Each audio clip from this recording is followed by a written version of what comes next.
Si tu regardes cette vidéo et que tu es un entrepreneur, reste jusqu'au bout quand tu vas forcément apprendre des choses qui seront utiles pour toi dans ton business.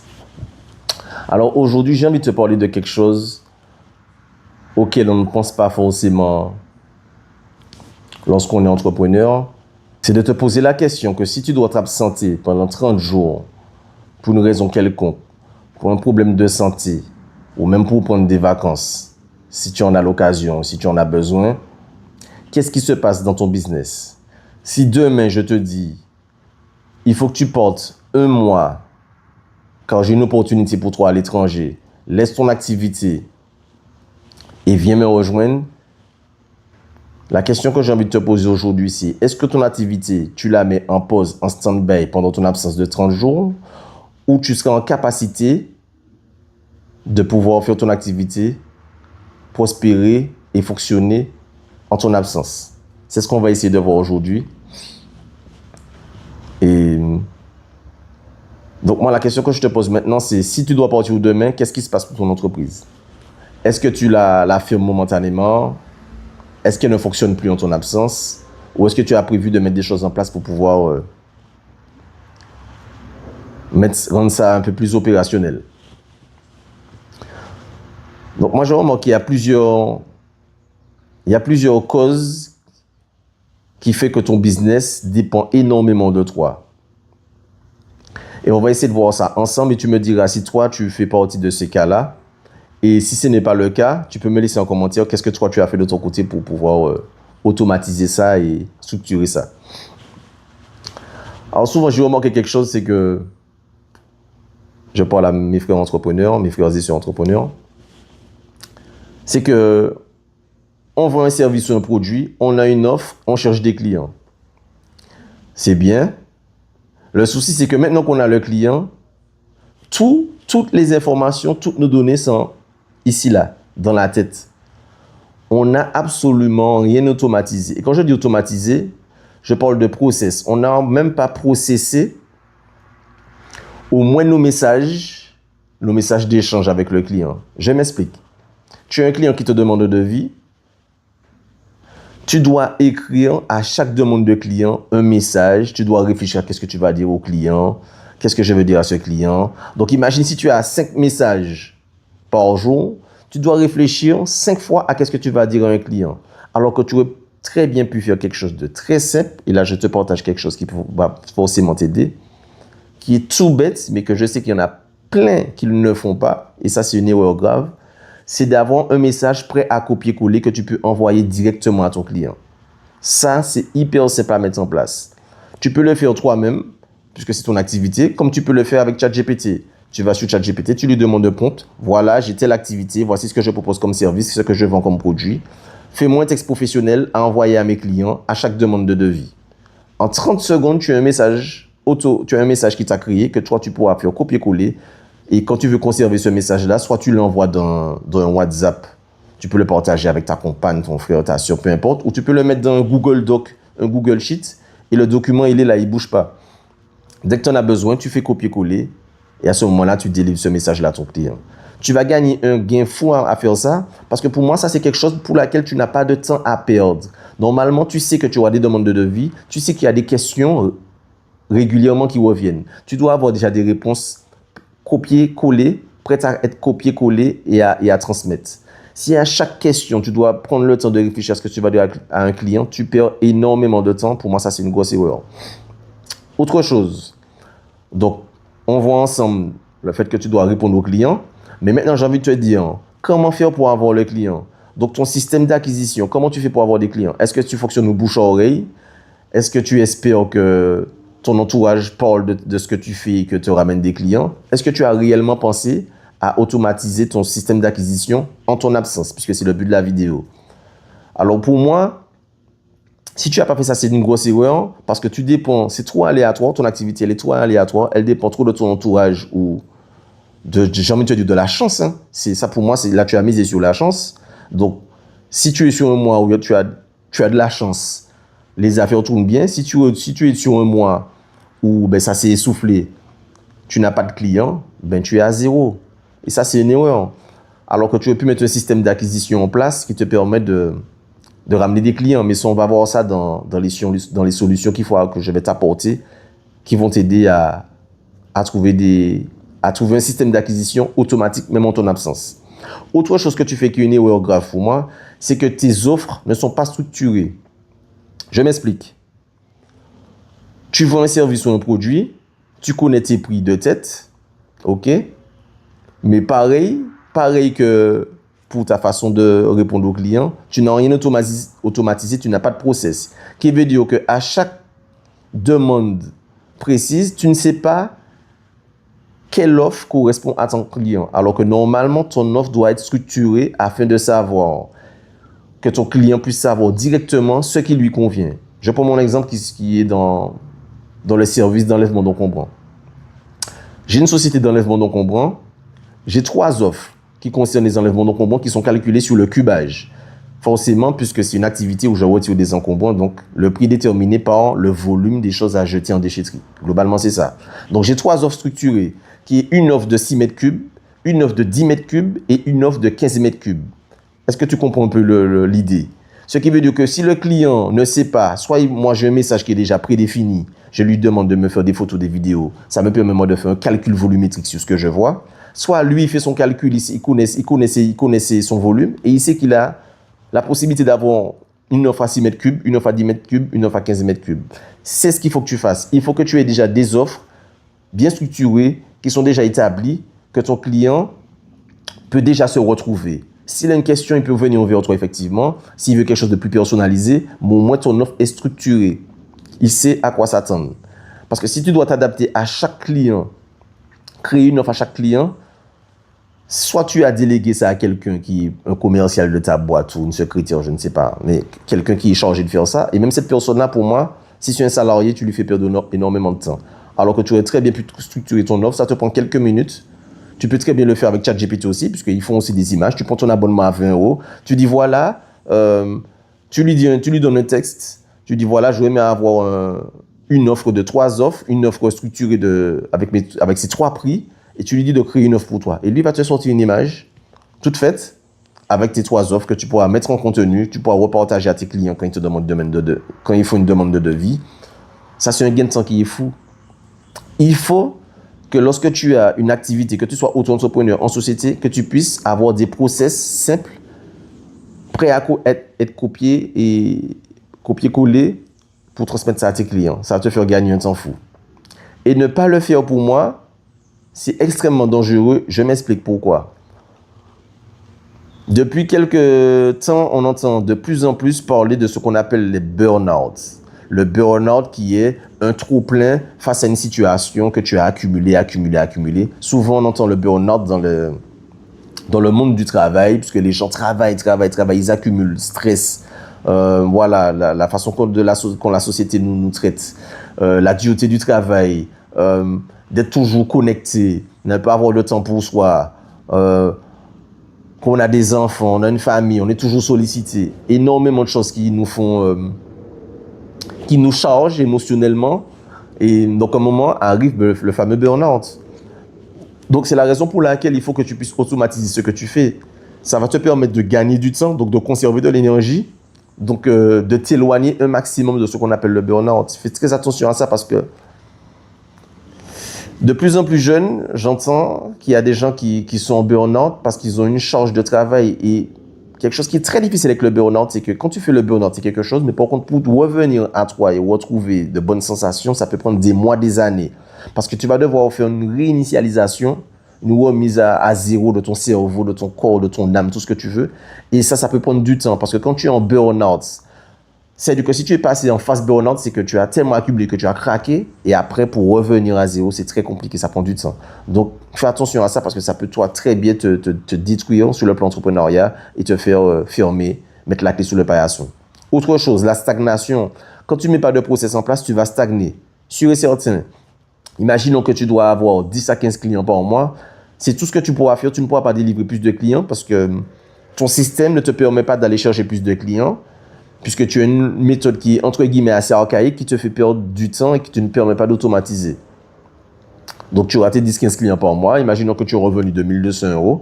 ben, tu auras ton 1200 € par mois, comme si tu travaillais pour une boîte, hein, en fait. Donc, après, si ça te convient, tant mieux. Mais si effectivement tu aurais aimé toucher plus, gagner plus, pense à automatiser des petites choses simples qui pourront t'aider. Puisque tu vas te retrouver justement, c'est de ça que je voulais te parler, tu auras un plafond de revenu. Le plafond de revenu, c'est le fait que tu ne pourras pas gagner plus d'argent avec cette activité en ayant le même fonctionnement. Tu seras dans l'impossibilité de scaler. Scaler qui veut dire multiplier, faire une copie de ce que tu fais et de développer ça, ton activité, pour pouvoir faire plus. Ça peut être scaler, ça peut être aussi ouvrir une autre activité dans une autre commune, dans une autre ville.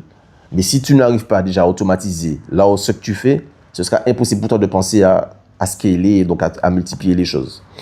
Ça, c'est une chose.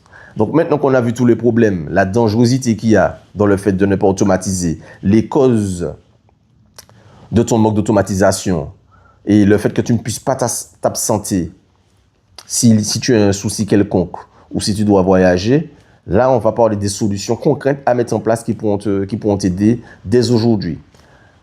La première chose à faire pour moi, on est en 2026, peu importe ton activité, que tu sois entrepreneur, en société, et que tu aies une petite activité à côté de ton travail, c'est la création de contenu. Tu as une boîte, tu as une entreprise, tu as un service que tu proposes, un service ou un produit, tu dois créer du contenu pour te faire connaître. Tu dois faire la création de contenu, donc faire des posts.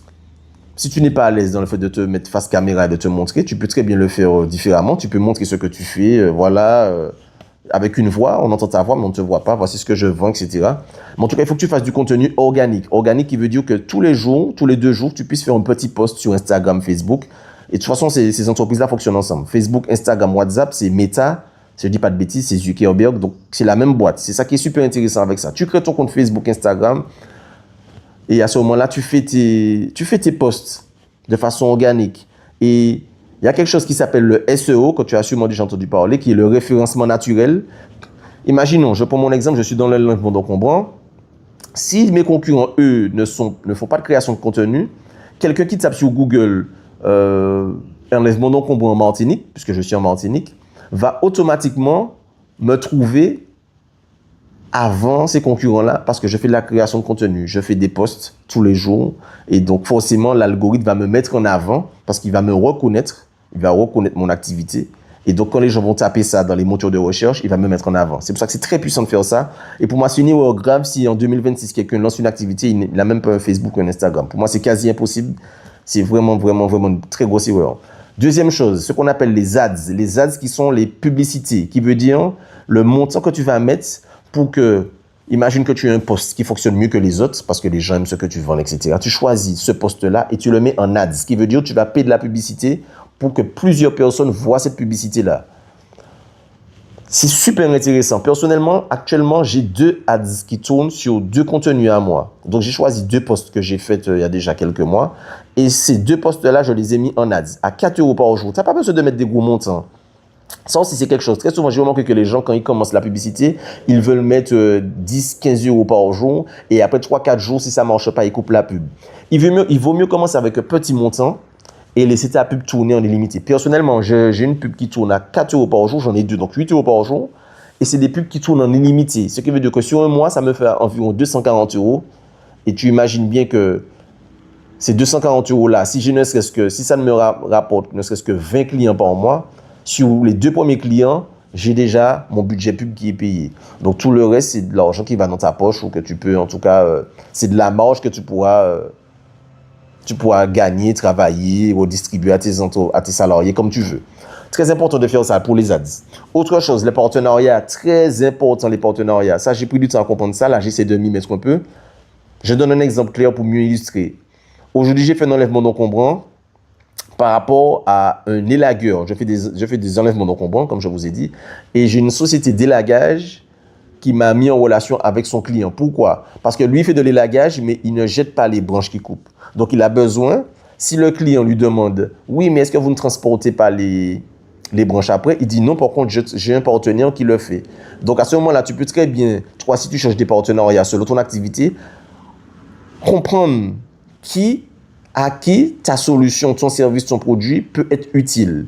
Des professionnels qui sont sûrement dans une autre activité, mais qui peuvent avoir besoin de tes services en complément de ce qu'ils font. Et à ce moment-là, ça devient des partenaires. Donc, à ce moment-là, en partenariat, on peut travailler sur des commissions. Soit, ça va dans les deux sens, soit quand lui, il a un client pour toi, il te demande une commission parce qu'il t'a apporté un client, c'est un apporteur d'affaires. Toi, de l'autre sens, tu peux aller faire ça dans les deux sens. Si quelqu'un te demande un service d'élagage, tu peux lui dire, oui, je fais de l'élagage, j'ai un partenaire avec qui je travaille, lui fait son élagage, et toi, à ce moment-là, tu proposes au client de venir récupérer son branchage, ses branches, etc. Donc, c'est donnant-donnant. C'est ce qui est puissant avec ça, c'est que c'est donnant-donnant, tout le monde est content et tout le monde est gagnant. OK? Et la dernière chose que moi, j'aurais aimé voir avec toi, c'est la prospection structurée. Tu peux très bien faire de la prospection gratuite, mais structurée. Parmi celle que je trouve qui est la plus évidente et la plus efficace, c'est les campagnes d'emailing.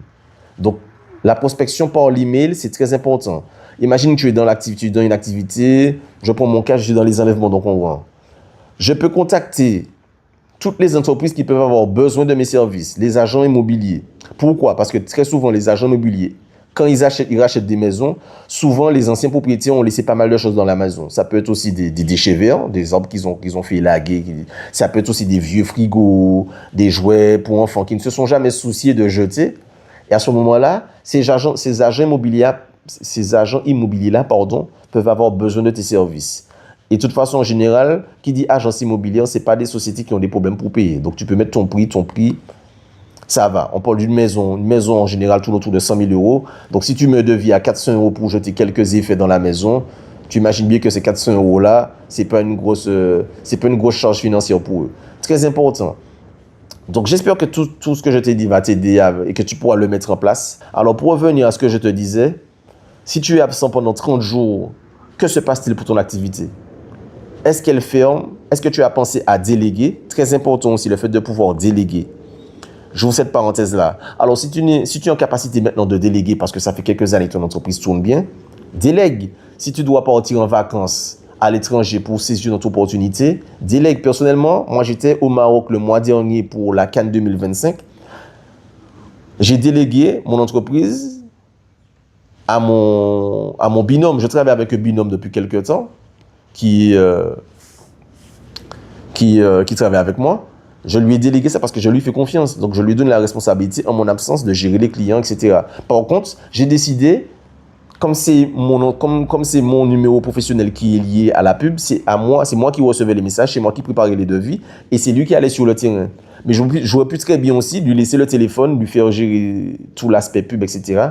Mais comme il avait pas mal de travail de son côté dans le fait de finaliser les prestations. Donc, j'ai préféré garder le fait de faire les devis, tout ça. Puis, c'est une façon de te dire que déléguer, c'est super puissant. Donc, si tu dois partir 30 jours, pense ça. Tu peux déléguer et ça peut vraiment t'aider. Bien entendu, à quelqu'un de confiance. Donc, comme on a vu aussi, n'oublie pas que si tu ne le fais pas, les causes de ton manque les causes qui sont liées à ton manque d'automatisation, ça peut être aussi que tout le process est dans ta tête. Tu n'as pas pensé à faire un message en copier-coller. Tu n'as pas de système d'acquisition, donc tu ne sais pas comment chercher des clients, tu attends sur le bouche à oreille. Tu n'as pas d'offre structurée. Donc, quand le client te demande un devis, si tu fais ton devis à la tête du client et ça, c'est pas terrible. Tes offres ne sont pas coordonnées aux besoins du client. Et n'oublie pas que c'est très dangereux de faire ça, puisqu'on a vu que tu peux te mettre dans une situation de burn-out.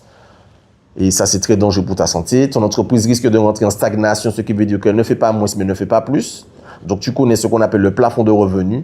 Et donc, bien entendu, tu es dans l'impossibilité de scaler ton entreprise. Donc, si demain, tu avais le projet c'est peut-être ambitieux de faire une franchise ou même de développer ton entreprise sur plusieurs secteurs, mais tu vas rester cantonné à ce que tu sais faire parce que tu n'as pas su automatiser. Et puis, bien entendu, les solutions qu'on a vues ensemble qui sont la création de contenu, qui vont forcément t'aider à alimenter les réseaux et apparaître devant tes concurrents. Les ads qui sont la publicité que tu peux payer par jour. Je te dis que 4 euros, même 3 euros par jour, c'est suffisant si tu laisses la publicité tourner sur la longue durée. Comme ça, tu éduques un peu les algorithmes à mettre ta publicité en avant. Et puis, bien entendu, on a vu aussi la prospection structurée qui est le fait de faire des campagnes d'emailing. Et puis, bien entendu, le plus important qu'on a vu aussi, c'est les partenaires.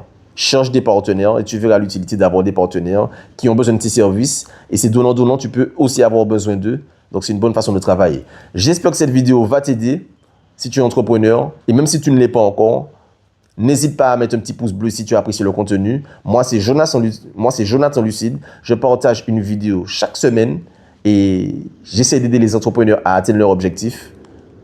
Et j'espère que tout ce partage va t'aider à faire des choses pour ton business. Allez, ciao!